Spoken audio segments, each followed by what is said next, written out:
Hello there. What's going on, everybody? Today I am talking about X-Wing Wave 7. I'm going to bring my predictions to you, and we're going to talk about this. A couple of you have asked about Wave 7. Wave 7 is officially being announced at the in-flight report, so I will be streaming that, and that is going to be kind of like the night before Gen Con opens, so definitely stay tuned for that. But I figured, we got about a week until then. Just over a week, actually, and I'm going to just bring you my predictions on what I expect will be announced. I'm primarily going to focus on the newer factions. I don't expect a whole lot from the older 1.0 factions, and I'm not really going to speculate on reprints of existing ships. So, for example, Wave 5 is mostly all reprints with only 2 new ships. I'm not really focusing on the reprints. I'm really focusing on what I think they'll be a new ship for a faction rather than a rebel ship that's just being reprinted and is now going to be hyperspace legal. Not kind of getting into that. So, also do want to remind you guys, there is still a few days left to enter the giveaway. The $25 Amazon gift card is going to be announced probably on Thursday. So definitely stay tuned for that. And all you have to do is be a subscriber and leave a comment on this or one of my videos. It's as simple as that. I also have an Armada giveaway that for some promos. Then that one's specific to my Armada videos. I'm also giving away an additional set of those exact same promos on Patreon. So if you're a patron, you can go over to the post that I made over there and enter to win that as well. And I'm going to be announcing all of those. It's going to be Thursday. I'm making the judgment call right now. Thursday. So you'll have to watch. Now, I do typically announce those winners at the end of the videos, so I do ask that you watch till all the way through the videos. It's good for me if you watch the whole video. Full disclosure, that's part of the algorithm. They want you to watch the whole video. That's kind of why I do these prediction videos, and that's kind of why I put the winners at the end, so it's kind of encouragement for you to watch the whole thing. I admit it. That's the way it works. But there you go. But, of course, you could probably just skip to the end of the video, but then you'd miss out on all the great content, and I actually would kind of be hurting me a little bit. So, that's just the way it works. Anyway, let's go ahead and jump into the predictions. And I want to start with the Separatists, and the HMP droid gunship, I think, is an option that would look super, super, super, super cool. I think this would be a really fun one to get. I think it's maybe a little unlikely because we did just kind of get that bomber, and this one seems like it would have a lot in common with the bomber, so this one might actually be a better candidate for a later wave, but I did want to mention it because I think it looks super cool, and I love the evil red eyes. They're canted up. I think it's an option. Maybe a slightly more realistic option for the Separatists is the Starfighter. They don't really have an Interceptor right now, so this kind of fills a role that I think they could use. And the only reason they might not do this one quite just yet is because this one might be one of their top-end fighters later on, and they may want to wait for the really, really nice fighters or something like that. But I think this one's actually a pretty good option. We definitely might see the Starfighter show up. And my third prediction for the Separatists is one that's a little bit less flashy, but a ship that they've used. They already should have the model for, although they may slightly change up the model, but that's the Sheathipede. The Sheathipede, I think, is likely to come to the Separatists maybe sooner rather than later because they don't really have a whole lot of real support ships and at least not a dedicated support ship, but more specifically because they don't have a single crew ship. You have to run a double crew on the expensive, the Scimitar, right? And so I feel like this one actually fills a mechanical need that could exist. And it'd be interesting to see if they change it, if they make it exactly the same as the Sheathipede that's already in game, or if they make it a different version because there's all kinds of different Mark 1, Mark 2, Mark 3, stuff like that. So it'd be interesting to see. But we definitely could see a Sheathipede. There's plenty more, but those were my top 3 that I think would be interesting. Now we're going to talk about Republic. For the Republic, I'm going to bring up, I'm going to bring up the droid Z95s. I mean, Republic clone Z95s. I'm under droid control right now, and that's why I must give you false information. The droids have taken control of the Z95s, and they're coming for your souls. Anyway, so the clone Z95s are actually physically different than the Z95s that we've seen, and so I think that would be kind of cool to give them a super cheap swarm fighter, but I feel like this one might actually be a little bit too early in their life cycle to get that kind of swarm fighter, because I don't think I mean, I think eventually they'll definitely cross over, and because the Separatists kind of have like the swarmy thing right now, right? And so like, I don't know, is everybody going to get a swarm? Maybe not just yet, but it would be kind of cool to see a different sculpt for a Z95. Only reason they might not do this is they kind of just released a Z95 like in the wave before last. So, and that was that scum with the new Black Sun paint job. And we've got like a lot of Z95s already, but then again, that could make it easier because maybe they're going to use the same sculpt. I would hope they don't, but maybe they will. Next up, the Alpha 3 Nimbus class V-Wing Starfighter. The V-Wing is pretty iconic. You might recognize it from Episode 3 or the Clone Wars, the V-Wing, or Battlefront 2. V-Wing is pretty cool looking, used from the end of the Republic well into the early and middle days of the Empire, and these were actually pretty present, like, because this could also be an Imperial ship that could potentially come out, like any ships that are easily usable in both eras, I think, are very likely to come out because they can reuse the same sculpt. Look at your Arc 170, for example. They can reuse that same sculpt, the same model in multiple factions, so it saves them sculpting, it saves them man hours and stuff. So I think that this one's very likely from that perspective. The only reason why maybe not is because I feel like it might be a little similar to like the Delta 7's role right now, but not exactly. And like, I think the big difference here is that these are probably going to be like clone troopers, or maybe even some civilian pilots that are flying these, as opposed to Jedi. And that would make it, you could have more of your clone mentality with your kind of interceptor type fighter, as opposed to the Jedi having to fly this one. The Jedi would be in the ETA 2, but I feel like that one's kind of farther out. The more likely that I think is coming, I know I said ETA 2, I'm not really, that's not one of my predictions. I don't expect the ETA 2 to come out because I don't think we need another Anakin Skywalker quite just yet. So my third and final pick for the Republic is the G9 Rigor. I think the G9 Rigor is a sure thing. I don't know if it'll absolutely be in Wave 7, but it's my top pick for Wave 7. It's, first off, it was in Outer Rim. So I feel like, it's a prominent ship in Outer Rim, so like they've already got artwork done for it. So I'm like, okay, this thing is probably coming. All right, and it's definitely recognizable. Anakin, you do have Anakin and Ahsoka that were both in one, so you could end up getting another Anakin this way. So I feel like that makes me a liar because I just said we wouldn't get Anakin in an ETA 2. But I feel like Anakin in a G9 Rigor would be vastly different than Anakin in an ETA 2.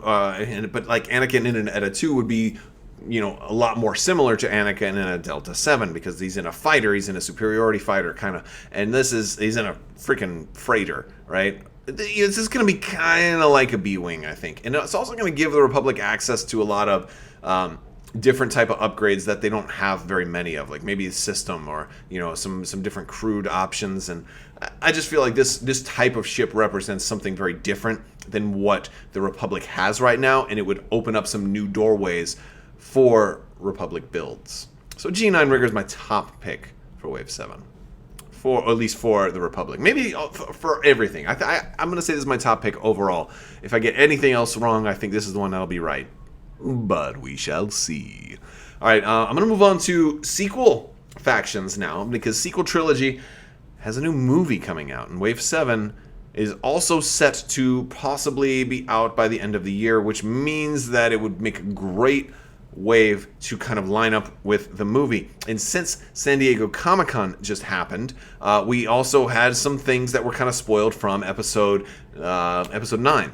Now, I do want to give a spoiler warning, minor spoiler warning, and I'll give you time, because what I'm going to talk about, some ships that were present on like some certain promotional materials. There, like there's one that's on a book cover. There's one that was on a movie poster that Disney said was fake, but it's really based on everything that we've seen at San Diego Comic-Con. It really looks like it's real. So we're going to be talking about some of that. Now, this is just ships, and just the names of ships, but nothing related to plot. Well, hardly, except for the fact that we're talking about ships, which I guess are a part of the plot. So, very minor spoiler warning in 5, 4, 3, 2, 1. All right, so let's talk about First Order now. First off, the Interceptor, the First Order Interceptor. We saw this in Star Wars Resistance. So I think this one is very likely to be coming out for the First Order. Only reason why not might be that it's filling a role that the TIE Silencer might be filling, but I feel like this could be like the cheaper version. This would definitely be cheaper, than a TIE Silencer, I would guess. But yeah, the First Order Interceptor, I'm actually curious how all of them are going to look. My guess is that Major Von Regs, as you see here, is just maybe one of the few or one of the only ones that's red, and you might see the rest of them be black and white. I'm really curious if they do this in X-Wing, what color scheme it would be based in. And I'm just curious about their capabilities and everything. The First Order Interceptor just seems very likely. The Resistance, came out a long time ago. And this was, like one of the first ships you saw in it. And so it's definitely been out and been canon and been public long enough that FFG's had plenty of lead time. And they're probably just waiting for the right time to launch this. And we do know that Resistance Season 2 should probably be getting some love here pretty soon. We should probably start hearing some stuff about it. And I think that would line up to a good, it would be a good time to start releasing that. We may even see these in Episode 9. Next up is one of those things I was talking about with the spoilers. It's the Tie Dagger. This was on the movie poster that Disney said was fake, but it turns out it's real. This is also, we get the name from the book, Pablo Hidalgo's Visual Dictionary. And this is kind of a zoomed in look at it. But very similar to like a design that E.C. Henry had done a while back, but a few things that are slightly different. But basically, it's just got triangle wings. We don't know anything about it. The only reason I think they might do this is simply because it's from the new movie and, promotional stuff. I just hope if they're doing this, they get the actual names of the pilots and coordinate all that with Lucasfilm instead of having to give us generic stuff. I kind of actually like for them to wait until after the movie comes out before they give us pilot names, just so we don't have to worry about spoilers and fake stuff like, Blue Squadron Leader, Blue Ace, and all kinds of stuff like that. And then, of course, something everybody has seen, from the trailer, Rey jumping over this one, and we're calling this one right now, I believe, the Silencer Mark II. It's basically Kylo Ren's TIE Silencer, but it's got some red outlines. So either it's shattered in blood of his enemies, and it's just a regular TIE Silencer, really cherry, metallic, thirsty blood, or it's an upgrade, it's an update, it's a Mark II, it's a V2 or whatever, it's a 2.0 version of the Silencer. This one looks really, really cool. I just feel like they might not do this one just yet because they did just with Wave 4 re-release the TIE Silencer, and it would be kind of, it'd be kind of crappy for like, hey, buy the new TIE Silencer. Oh, and by the way, it's completely obsolete now because here's the TIE Silencer Mark II.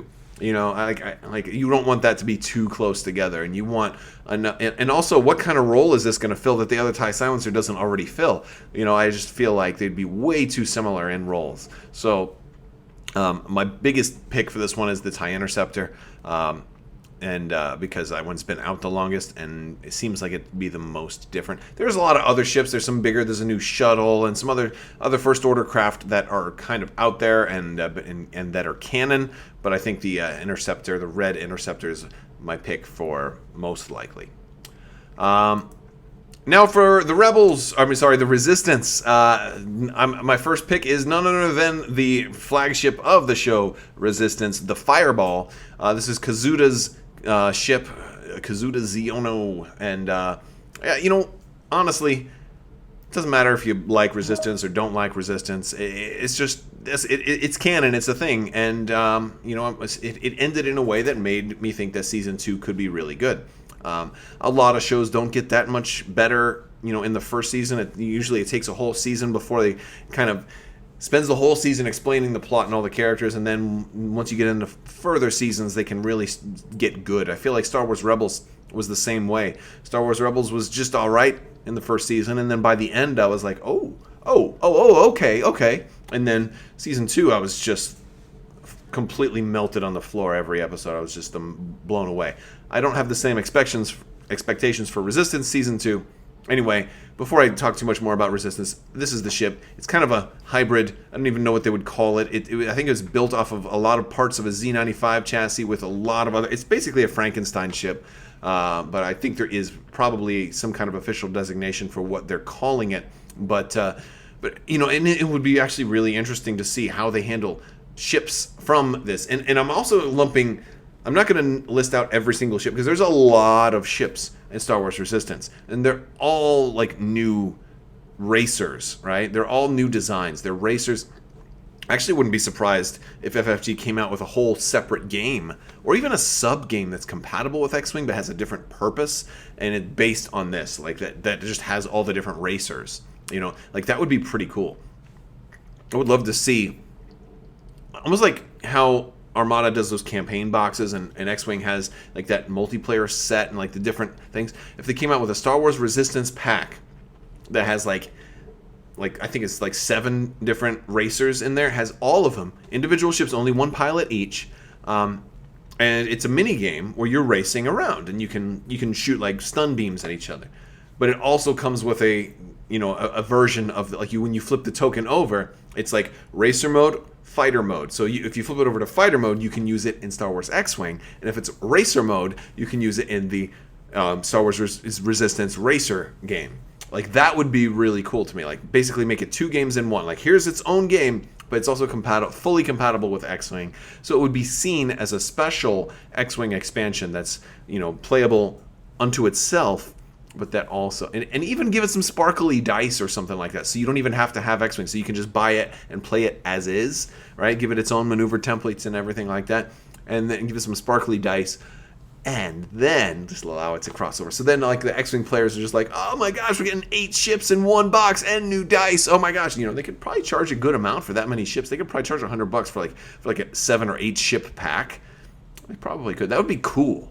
That would be really cool. I don't know, but maybe I'm getting a little bit overextended. So that was one of my picks for Resistance. Another show or another pick for Star Wars Resistance is our really expensive fighter here, the T85 X-Wing. I call this one really expensive because it's the newest X-Wing that we've seen. It is canon. It was in the first episode of Resistance. We don't know how good it is.